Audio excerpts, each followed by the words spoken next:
Welcome into the November 24th episode of the Locked On Leafs podcast. I'm Mike DiStefano with Dave Morassutti. What an entertaining hockey game as the Leafs put an end to the Devils' winning streak, robbing them of franchise history in their own barn. It was an electric game, Dave. And the Leafs also made a trade earlier today. We'll break down the day that was in Leafland on today's edition of Locked On Leafs. You're Locked On Maple Leafs, your daily podcast on the Toronto Maple Leafs. Part of the Locked On Podcast Network, your team every day.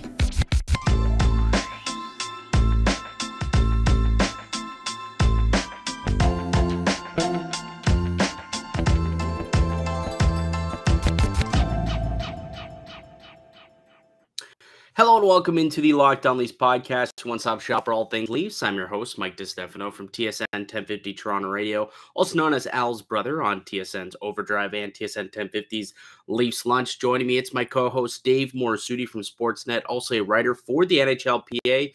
Locked On Leafs, a daily Maple Leaf-centric podcast, so be sure to subscribe for free wherever you get your podcasts from. You can also now catch us up on video form on YouTube. Just search up Locked On Leafs, hit subscribe, and get new content delivered to you each and every day, Monday through Friday.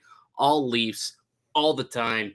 And Dave, today was a really fun day to be a Maple Leaf. Like, it kind of all kick-started with the trade earlier in the day. The Leafs picking up Connor Timmins, a player who we had literally chatted about on yesterday's podcast as a possibility, a name that was being floated out there. So we'll kind of break that trade down and give our thoughts on that game. But that's how the day started.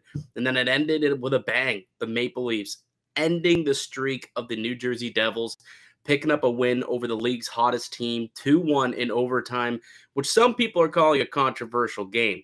I don't think it was very controversial, but why don't we talk about it? The Devils clearly fans, we will say Devils fans and, some other people out there, Leafs haters also will pile up on them. Like, the Devils had 3 goals called back. And, I think that is the biggest reason why they're calling it controversial.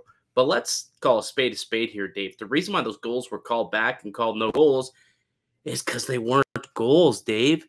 They broke the rules and they were not goals. I don't know why it's so controversial to some people. It's pretty cut and dry to me. It's controversial because it's the Leafs. Devils win streak was on the line, and it happened multiple times in the same game. Right? Clearly the refs had something out for the Devils. Yeah. Clearly. Yeah. And it led to something that I have not seen in a very long time, and that's fans throwing things on the ice during a game. Yeah. I can't remember the last time I've seen. Like, I don't think I've ever seen 3 goals get called back in a game, first of all. Yep. But then, like, the scene that we saw in Newark as well, just got people just raining, throwing their beer and their pop and their anything, just a whole bunch of stuff on the ice. It stopped play for a number of minutes. The Maple Leafs went to go seek refuge in the locker room at one point because they were like, let's get out of here. These refs are about to get it. We might have some fans come crawling out onto the ice wanting to fight these guys. It seemed like it was probably pretty close to it. There was a couple of guys out there that probably were drunk enough to do that, but luckily that didn't happen. It stopped short of just throwing things. And eventually they did get the game back going. The Devils did score 1. They did get 1. They got close, but the Leafs were able to close it out and win the game 2-1. And honestly, Dave, like, that third period was like playoff-esque atmosphere. It really was. The crowd was buzzing. There was chances both ways. Both teams were playing well. Both goalies making big stops. I mean, this was just a flat-out entertaining hockey game. Maybe the most entertaining Leafs game of the year. It's up there for sure. No, like, you see that crowd go like wild when the Devils finally got a goal that stood. It was like, and it just, I know the Devils haven't been getting great attendance for most of the season. I know that they weren't exactly selling out, and it's not a big building to sell out either. But like, you heard that crowd and you're just like, wow. They had a chance to make history tonight, right? First time in franchise history they could have won a 14th game. So, there was people in there who probably don't care about hockey, but were kind of there for the moment to say, I was there when this happened. But it didn't happen, Dave. It didn't happen. No, we did see one other streak, though, extend. Oh, Mitch Marner, Mitchie 14 Marner. games in a row.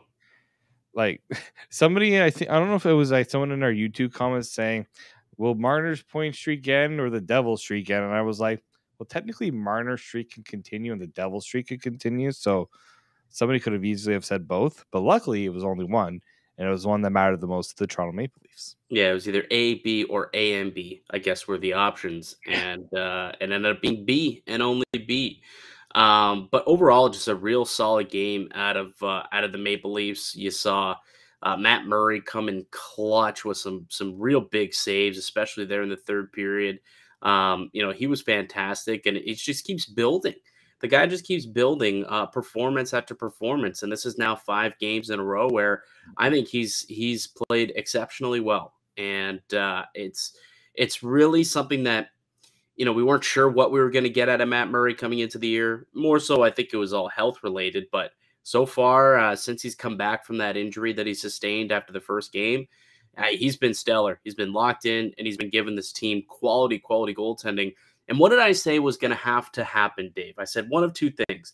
This is either going to be a 2-1 grinded out hockey game, going to have to get some big saves, but have everybody buy in defensively, or it was going to be a track meet, and you're going to have to win the game 6-4, 7-5, or something like that.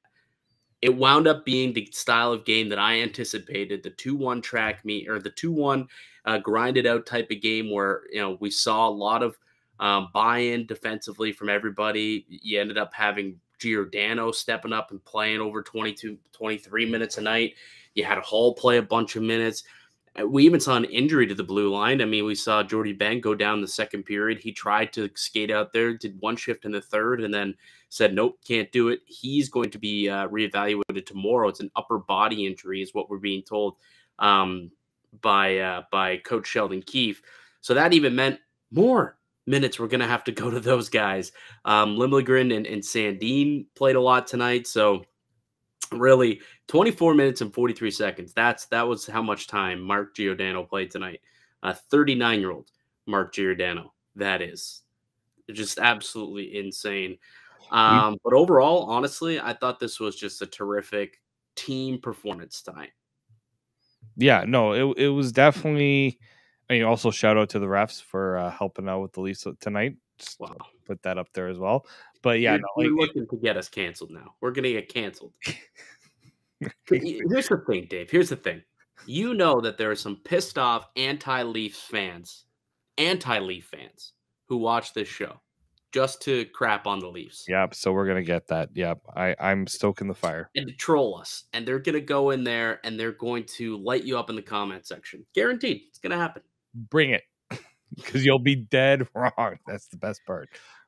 But no, I mean, when you look at how the game started, Leafs got out to the 2-0 lead, and they didn't cheat too. Like Matt Murray definitely made some big saves to keep that lead, and that's what you expect from your number one goaltender.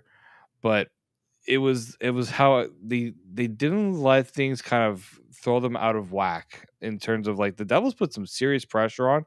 That 2-1 goal could have made them unravel, and they didn't unravel. And that's, I think, was an important thing, especially for that blue line. Like a buddy of mine's like, this is going to be a tough watch the last 5 minutes of the game. I'm like, don't worry. Justin Hall and George Giordano got it. As I send that message, I'm just like, yeah, I did not just text that. Yeah, exactly. But that's the thing. You did sit there and be like, okay, do they have the horses to lock down a game like this against what has been the most electric offensive team in the National Hockey League over the course of the last month? And turns out they did. I mean, big block by Rasmus Sandin at the end of the game there on Nico Hischier. You had a Mark Giordano make a couple of big plays. I mean, defensively, it really was a buy-in. And, Sheldon Keefe said it before the game. I still don't agree with the comment, but what he did say was, typically when we've had guys go down, guys step up for us. And we seem to get by these injuries. And tonight was another night where a bunch of guys stepped up, and it was really collectively they filled the shoes of the Rileys and the Brodies and the Muzzins of the world. I suppose Giordano played out of his mind, obviously. But overall, just a real quality game. Sandin played 22.5 minutes. Gio played 24 minutes. Justin Hall played 25 minutes. Justin Hall. 25 minutes, leading all Maple Leafs in ice time. Did he leave all Devils too in ice time? No, Dougie Hamilton played 25 minutes as well. 25-18, and Justin Hall played a lot on the power play. 25-03. Okay. So Dougie led the game, but Justin Hall second and first on the Maple Leafs. I mean, that's where we're going to get a large dose of Gio and Hall over the next little bit.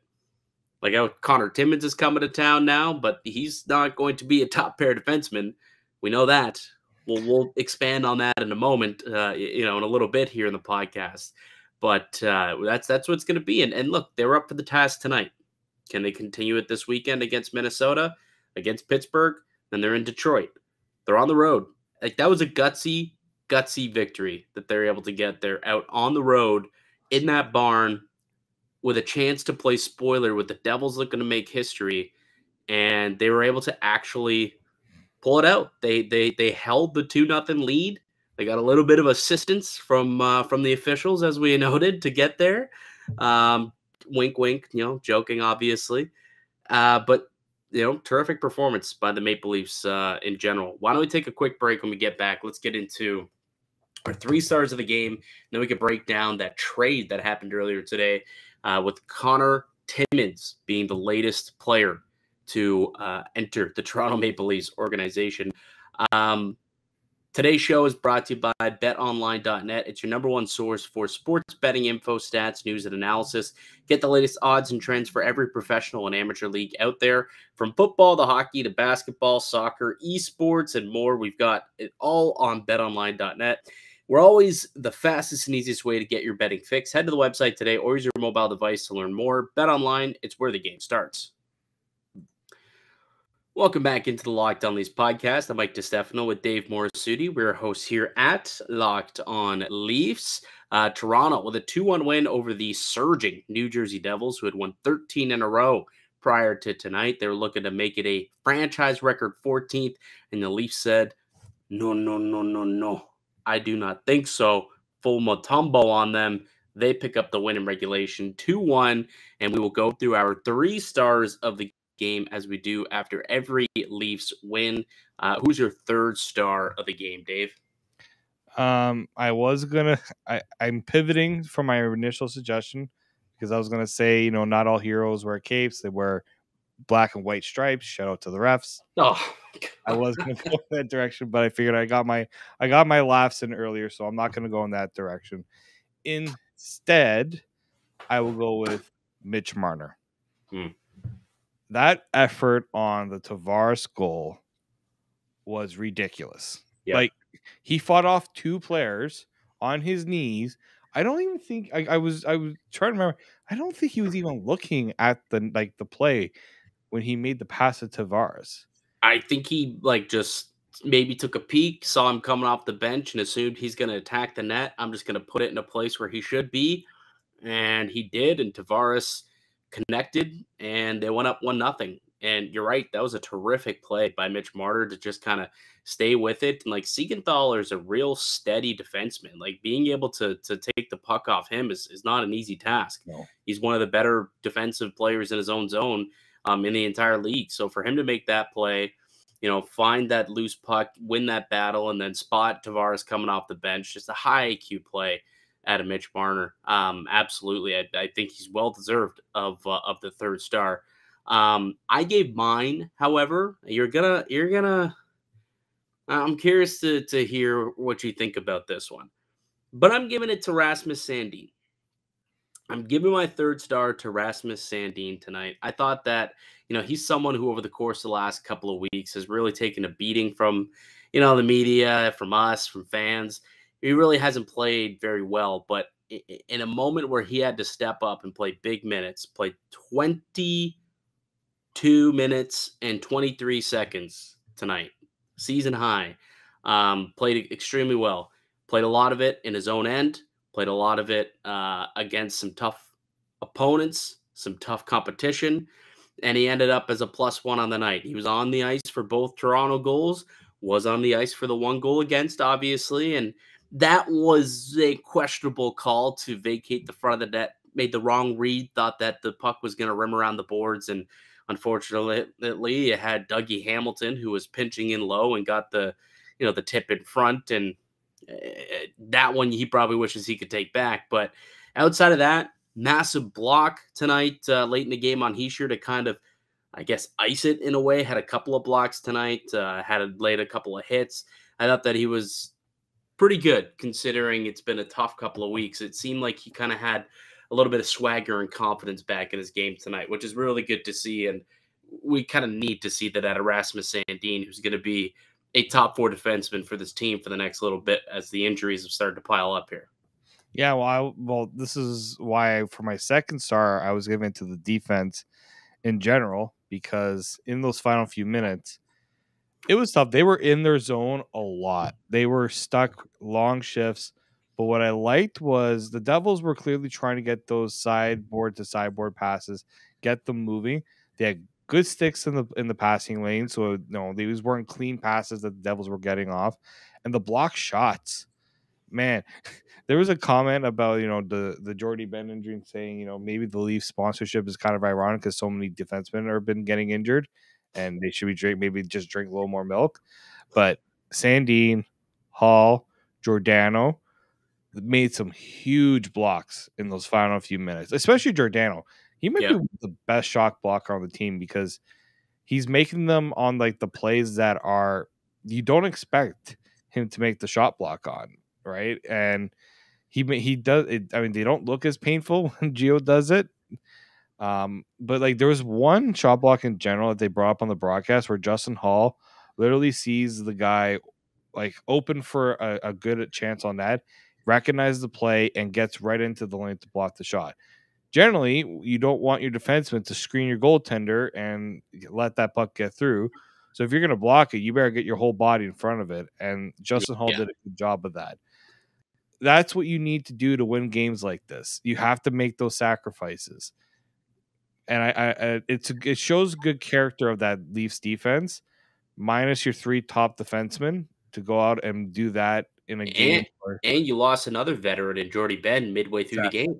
And you had another guy who was playing his first ever NHL game. Yeah, exactly. On top of that. So you had like 3 guys who were NHL caliber defensemen, I guess. 4 guys. And then you had a rookie who was playing in his very first game. And I was gonna say, I know we don't always think Justin Hall's an NHL caliber defenseman. We'll give him that tonight, Mike. Don't worry. I don't know who I left out there, to be honest. I think you were going to leave out Timothy Liljegren because I mentioned Sandin, Hall, and Giordano. Yeah, I did. Liljegren because I didn't see as many blocks from him, and that's okay. Not all guys have to block shots. You just got to make sure the puck's not going in the net. He was credited with 1. He was credited with 1 block. Sandin had 2. Gio had 6 blocks tonight. Hall had 1. Mac Hollowell with a block, also credited with a hit, I might add. Well, all 5'8", 170 pounds of him. And Jordy Ben, before leaving in the second period, had a couple blocks as well, as you would expect. So, they were getting in the shooting lanes for sure and trying to help out Matt Murray as much as possible. So they certainly deserve a star. I mean, I was giving mine to Gio in particular. I had circled him as a second star for a lot of the reasons why you said. The guy just munched the minutes tonight. I mean, guy played 24 minutes, 43 seconds. It was insane. A hard 24 minutes as well. Hard 24 minutes is right. So, and like I said, 6 blocks, a couple of hits. Gio was out there killing penalties, second unit power play. Giordano was doing it all, and he has to going forward. And with these injuries, hopefully he doesn't have to play 24, 25 minutes a night going forward. Hopefully the injuries don't pile up mid-game and he can, stay to a more comfortable, I suppose, like 21, 22 as a top pair. Then they could spurse it out a little bit more. But overall, tremendous game out of Mark Giordano. So he gets my second star, which leaves the first star of the hockey game, Dave. It's your boy, Mr. Mur Daddy Fresh. Mur Daddy Fresh, my guy. coming through with a quality performance, couple of key saves. Stopped 34-35 shots tonight. I thought that he was tremendous, and he had to be. He really had to be, because the Devils are a tough hockey team, man. That is a tough hockey team to beat, and he was able to come out there. There was an expected goals against was 342. He allowed 1 goal, so 2.42 goals saved above expected. They're expected to lose this game tonight, Dave. They're expected to lose this game tonight, and they didn't, because stellar goaltending from the guy in the back in Matt Murray. He faced 11 high danger chances in the third period. 11 high danger shots in the third period, and A lot of high danger chances. Stopped 10 of the 11, I guess, because the other one was the goal, obviously. But you're giving up 11 in a period. Your goalie better be on top of his game if you're gonna try and hunker down when you're up 2-0. And that's exactly what happened. He came through for the boys. He was definitely the number 1 star tonight. So yeah, Matt Murray, keep it up, man. Keep it up. That's the type of goaltending that can not only get your team on a run, but when Samsonov gets back, and if Samsonov gets back to that is at that form that he was to start the season, this might be the better duo of Leaf goaltenders that the team can rely on, a 1A, true 1A, 1B tandem that was kind of envisioned for the longest time. Yeah.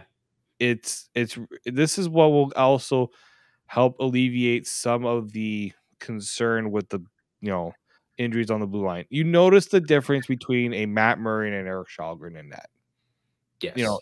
If Eric Shalgren was in that game, I personally have less confidence that the Leafs pull out that win. Yeah.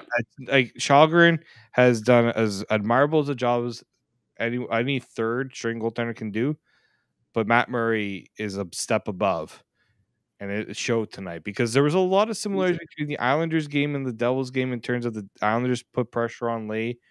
We're getting those high danger chances. I mean, also Shalgren with the unfortunate giveaway. Wonder. Yeah, it's like Murray wasn't really doing that. So that's where you notice the difference with the goaltender like Matt Murray and what he can do for a team that doesn't have a good defense right now. Yeah. The one thing that I'll note about Matt Murray, and I've noticed this for a couple of games in a row, like he's making big stops. I think he's got to clean up his rebound control a little bit. I think he's allowing a couple too many rebounds. I mean, even the goal that was disallowed made the great stop, right? But then wasn't able to corral it and find the puck. And then, boom, puck gets kicked and ends up at the back of the net. Luckily, it gets waved off. But that's another one where it's like, you make that stop, you got to find it, and then you got to cover it, right? And there's a couple of instances tonight where I thought that he had to face 1 or 2 extra rebound shots, just because his rebound control wasn't as good. And I was diving into the numbers the other day. I mean, the Leafs are a bottom 5 team in rebound shots against. 20% of their goals have come off of rebounds. Mm-hmm. And I think that's a combination of things. It's can be poor rebound control, but also defensively not, boxing out, not retrieving pucks either. So I there's a couple of reasons there, but that's the one thing I think that I can say about Matt Murray's game that I would like to see, still improve a little bit. It is indeed the rebound control. All right, why don't we take another quick break? When we get back, let's get into this Connor Timmins trade. Let's find out what this guy's all about, because he is your newest Toronto Maple Leaf and will be joining the team this weekend, so we could see him in a Leafs jersey as soon as Friday. So when we get back, we'll get into him and explain what the deal is there. I'm Mike DiStefano with Dave Morassutti. You're listening to the Locked On Leafs podcast, part of the Locked On Podcast Network. Welcome into the Locked On Leafs podcast. I'm Mike DiStefano with Dave Morassutti. You're listening to the Locked On Leafs podcast, a daily Maple Leaf-centric podcast. So if you are part of Leafs Nation, big fan, and this is your first time joining us here on the Locked On Leafs podcast, subscribe, because we got new episodes coming to you each and every day, Monday through Friday. It's all Leafs all the time. And, very often we do what we just did for the last 25 minutes. We break down games, we talk about stuff. And this is really the first time we've been able to break down a trade, Dave. First time I've been able to break down a trade, because today, massive news dump right as the Canada game was starting. I was just like, are you kidding me? I know, it was insane. The Toronto Maple Leafs announced that they had traded Curtis Douglas, an AHL forward, for Connor Timmins, defenseman from the Arizona Coyotes. I guess before I get into my thoughts on the deal, I'm curious to hear your thoughts on the deal and your thoughts on Connor Timmins as not only just a prospect, but a player for the Toronto Maple Leafs. Yeah, I had to remind myself to watch out for fake Twitter accounts. So at first I had to really verify that this happened. That was the first thing. And I just kind of laughed because we literally talked about it like 12 hours before it happened. Yeah, I like know. we almost talked it like as soon as we were talking about it and talking about the fit and the connections, we're like, Sue connection, Sault Ste. Marie. Yeah, like this is happening. And you see the trade and you're like, you know what? I can live with that because you didn't give up draft capital. Curtis Douglas, look, he's not an old player.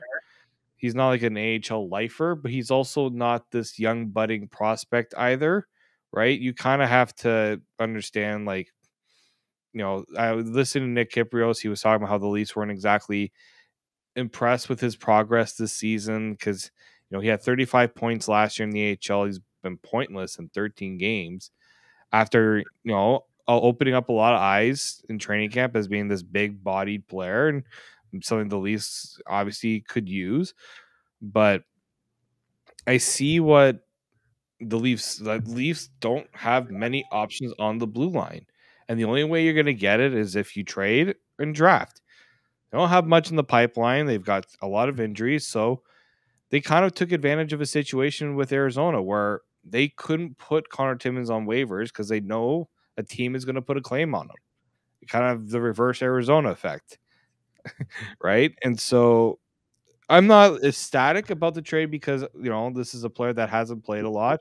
Only played 8 games in the NHL in the last 2 years because of injury concerns. But I'm also willing to give a chance because the Leafs don't have many options. Like they seem to be very enthusiastic about this player too.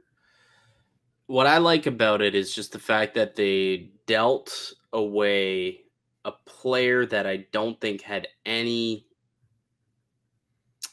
upside to be part of this NHL team.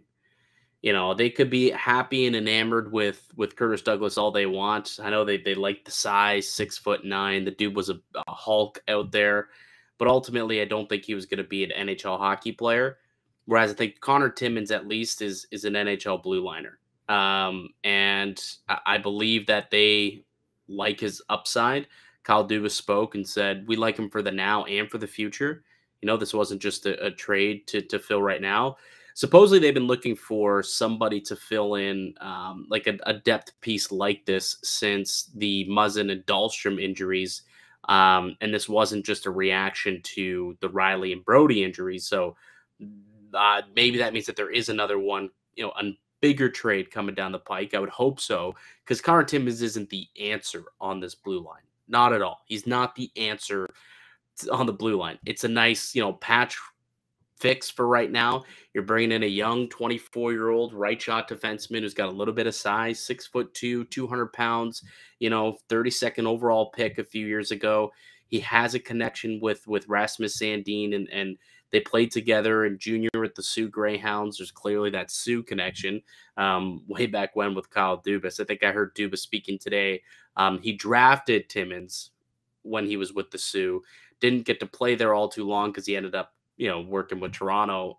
But he did draft Connor Timmins, I believe, his final year there.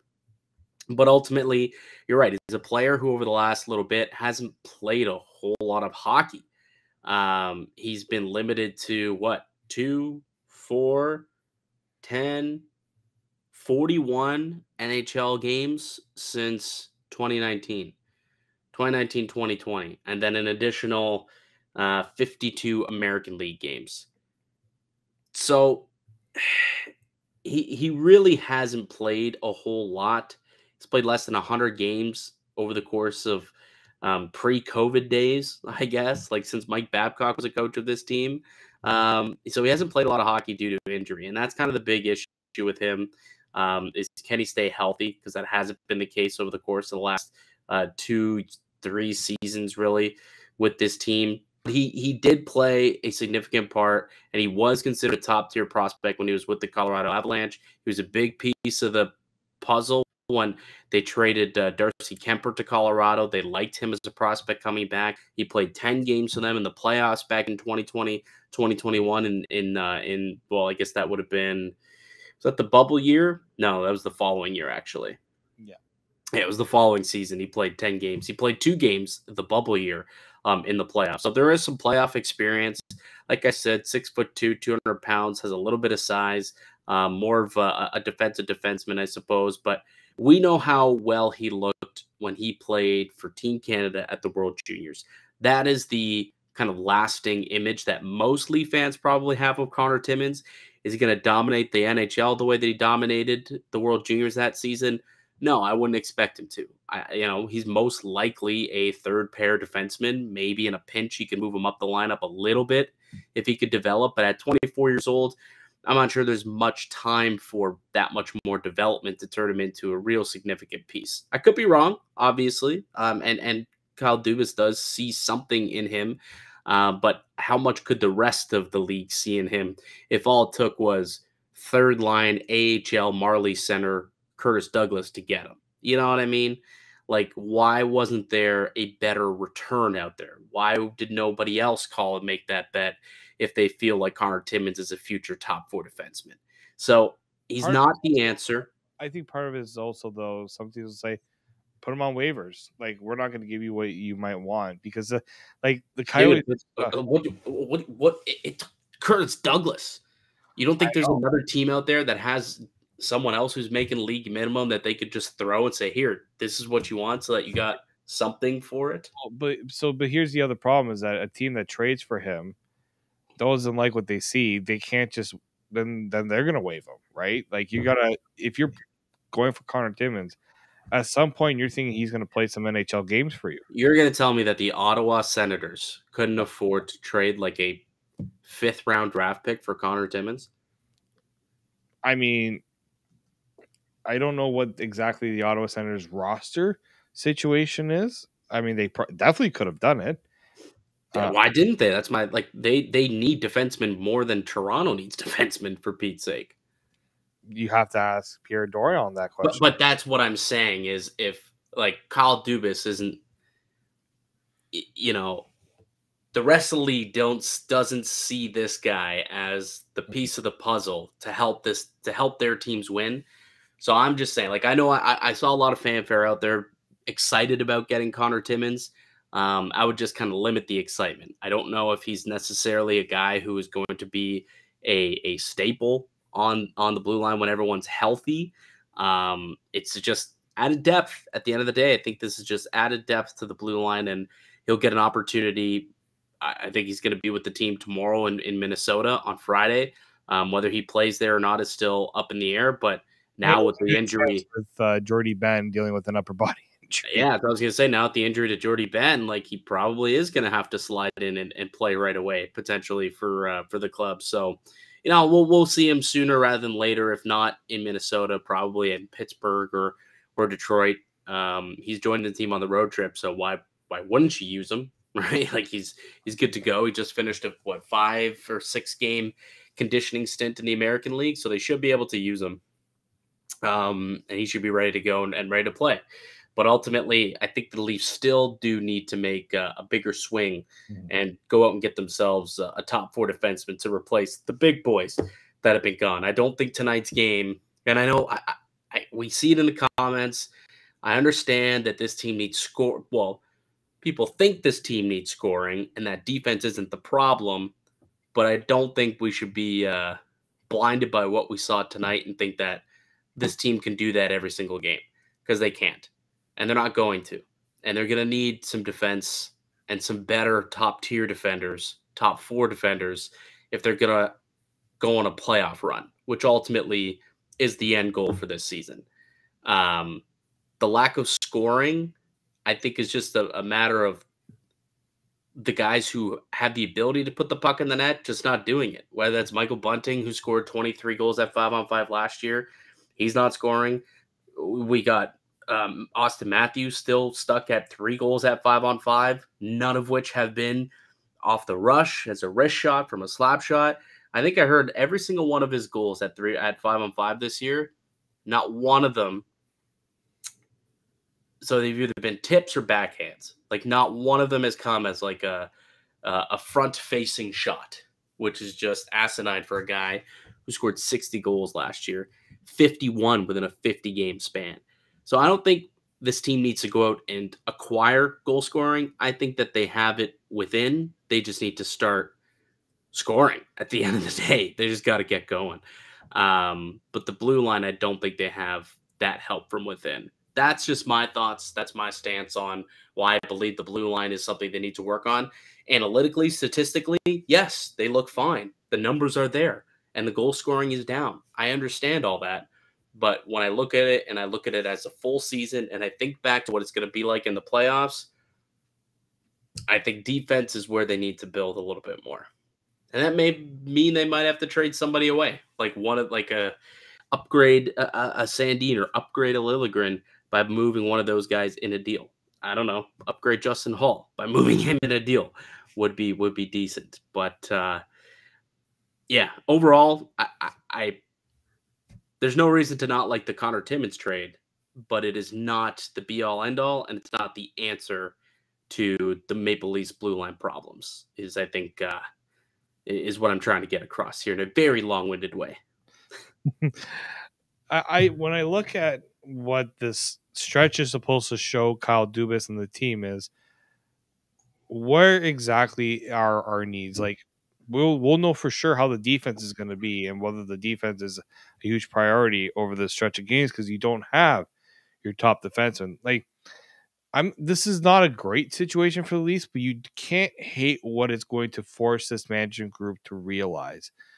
I'm also seeing these last few stretch of games. You brought up the 5-on-5 scoring, and it makes me think I'm not totally sold that a deal for a forward shouldn't be off the table because they're not getting the goals at 5-on-5, and it's not just the big boys; it's lower in the lineup too. I think you have to totally consider.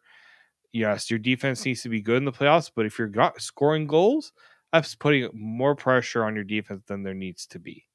And I think that's something that's happened the last few years with this team against Montreal and against Tampa. I mean, Montreal, they were up 3-1, but in those games after, goal scoring was like, it was like pulling teeth for this team. And the same with Tampa in those final 2 games where the pressure was at its highest. They couldn't get the goals. And when the top guys aren't getting it done, who's stepping up? And we're not seeing that right now. Like I look at guys like Kerfoot and Engvall who are getting paid on multi-million-dollar deals. They got to be the ones to do it. Like I know we're going to bring up Robertson and Malgin and Yarncroke. I mean, I'm not bringing those. I mean, yes, they are guys who should be brought up. They do need to score more, but the 2 that you mentioned are the 2 at the top of my list. The fact that Alex Kerfoot is making $3.5 million playing in the team's top 6 for a majority of the season is sitting with 1 singular goal this year. It's just flat out not good enough. No. He needs to score more. So it's not that they need to go out and get guys. They have players who can fill the net. I mean, Alex Kerfoot can score you 20-ish goals a season, currently only on pace for 4. Like, that's the problem with this team. He scored, 13 goals last year? So, I mean, you look at what's the shooting percentage at right now? 3%. He's a career 10%, career 12% shooting percentage. So he should have about 4 goals right now if he was shooting up to his career averages. But at 3%, he's just snake bitten right now. And that's got to change. Like it needs to change. Otherwise, you're gonna see very similar. I think you're gonna see a similar result because you're seeing kind of the red flags. They're getting by because goaltending's been good. The defense hasn't totally fallen apart yet, but it's not going to get any easier if the Fords don't elevate their play at 5-on-5. Also, how about Morgan Riley, a former 20-goal scorer? I know he's injured now, but through 20 games, yet to score a goal. That guy Yeah. was snake bitten before he got injured, right? He didn't score a goal. Sandin's yet to score a goal. Holmberg finally scored tonight, but 3% shooting percentage out of Kerfoot, 3% shooting percentage out of Gio, 6% from Mulligan, 6% from Pierre Engvall, who, if I'm not mistaken, last year had a decent shooting percentage. I mean, 10% is his career high. So even, he's shooting at a 4% less rate than he was that he has over the course of his career. So, he's someone who also scored 15 goals last year, and he's only on pace for about half that this year's season. So, but you've got a couple of guys who are only scoring at half of the rate they did a season ago. I don't think it's necessarily that you need to go out and get more offense. Those guys just need to start contributing. That's the way that I look at it.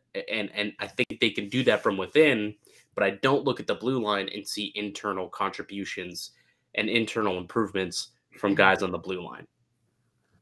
Yeah, this is the biggest question I think Kyle Dubas is going to have to figure out from now until the trade deadline, because I'm not sold on them standing pat. No, God, no. I don't think they'll stand pat. I don't think they will, but we also realize, and he said in the past, that they don't necessarily have the assets to go out and address a bunch of things, and they almost have to be selective, and that's the other problem too. Only a select amount of bullets in the chamber. Yeah, that's true. That is very, very true. Matthews shooting at 10% overall, but it's sub 5% at 5-on-5. And that's a guy who shoots 16%. So he should have about 3 times as many goals at 5-on-5 than he does. So you'll just look up and down the roster and you see, last year you saw so many people have career years, and this year, slow starts, a lot of stub toes out of the gate when it comes to scoring goals. But, at some point, I think the floodgates will open and we'll start seeing goals coming here. So we'll see what happens. Anyways, Dave, we're starting to ramble now. Why don't we tie a bow on this thing, and we can chat a little bit more tomorrow, because we got another back-to-back this weekend, Minnesota, and then they're in Pittsburgh. So we'll tee up those games for you guys tomorrow on the podcast. That'll do it for us here today, though. I'd like to thank you guys for listening and supporting the show. You can subscribe to the Locked On Leafs podcast on all podcasts and platforms and receive daily Leafs content. Follow myself on Twitter at Mickey_Canuck. Follow Dave at D_Morassutti. Also follow the show at Locked On Leafs. All right, we'll be back with another episode for you guys tomorrow. But until then, keep it locked right here on Locked On Leafs.